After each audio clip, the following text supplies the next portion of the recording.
जबलपुर करमेता की 18 एकड़ जमीन शासन द्वारा अधिग्रहण किए जाने के संबंध में भूस्वामी राजेश चौबे रजिस्ट्री लेकर जिला कलेक्टर दीपक सक्सेना से मिलने पहुंचे। राजेश चौबे ने बताया कि मेरी जमीन बिना सूचना दिए और ना कोई नोटिस दिए रजिस्ट्री शुदा जमीन पर शासन द्वारा अधिग्रहण की जा रही है। भूस्वामी को कोई भी मुआवजा राशि भी नहीं दी गई। राजेश चौबे ने बताया कि अभी मेरी जमीन में फसल भी लगी हुई है। प्रशासन के द्वारा जमीन पर जेसीबी मशीन लेकर पहुंचे थे। चौबे परिवार के द्वारा रोका गया और रजिस्ट्री लेकर जिला कलेक्टर के समक्ष पेश किया। जिला कलेक्टर दीपक सक्सेना द्वारा आश्वासन दिया गया है कि जांच की जाएगी। जांच में जो भी जानकारी आएगी भूस्वामी को सूचना दी जाएगी।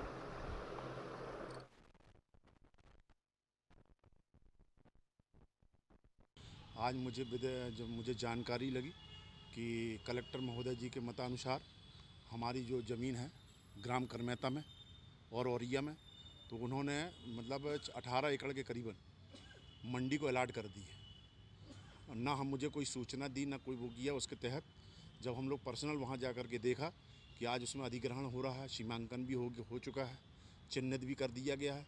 आज जेसीबी मशीन भी लेकर के गए हुए थे, उसको हम लोगों ने रोका। हमने बोला आप अपना आदेश दिखाइए, किसके तहत आप यहाँ चले आए ज़मीन अधिग्रहण। कहने लगे कि ये तो हमारी है, भारत सरकार की है। तो भारत सरकार मैं कहता पूछना चाहता हूँ शासन से और प्रशासन से कि भारत सरकार आपने लिख तो दिया, लेकिन उसके दाता अन्नदाता पहले कौन थे? तो ये समझ में नहीं आया। तो फिर उन्होंने जब भाई अन्नदाता के पास वो ज़मीन थी, जिसके आनंदीलाल चौबे जी थे, उनके 6 पुत्र थे। फिर इन्होंने सीलिंग एक्ट 1988 सीलिंग के तहत इन्होंने अधिग्रहण कर लिया था। किसके लिए? दुग्ध योजना परियोजना के अंतर्गत। मैं ये पूछना चाहता, 37 साल हो गए हैं, आज तक ना दुग्ध योजना वहाँ पर दिखी, ना कोई पंडाल लगा, ना एक भैंसिया भी नहीं दिखी। और फिर दोबारा उनने आवंटित कलेक्टर महोदय जी ने के द्वारा दोबारा आवंटित कर दी गई मंडी, बटरा मंडी के लिए। ये कहाँ का न्याय है? मैं ये चाहता हूँ, जब वहाँ पर गया तो उन्होंने हमारे हाथ में आदेश दिया कि ये आदेश है, तो मैं कलेक्टर महोदय से निवेदन करने आया।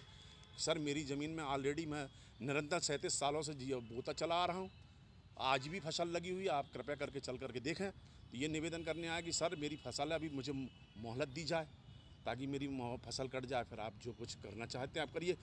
तिवारी चौबे जी की समस्याओं को देखते हुए उनके साथ में कलेक्टर महोदय के यहाँ उनके साथ में आया था। जो उनने कलेक्टर साहब को समस्याएं बताई वो उचित है। जब ज़मीन आपने ली तो मुआवजा कहाँ है? मुआवजा तो देना चाहिए, मुआवजे का प्रावधान तो है, मुआवजा मिलना चाहिए। मुआवजे का रिकॉर्ड देखिए, कुछ तो मिलना चाहिए किसान को। और कलेक्टर साहब से ऐसा महसूस हुआ मिलने के बाद कि उनने आश्वासन दिया है कि हम इस प्रकरण को समझेंगे और आपको मोहलत देंगे। इस प्रकार से उन्हें आश्वासन दिया। आप चाहते हैं कि भाई किसान को जो उचित मुआवजा है वो मिलना चाहिए।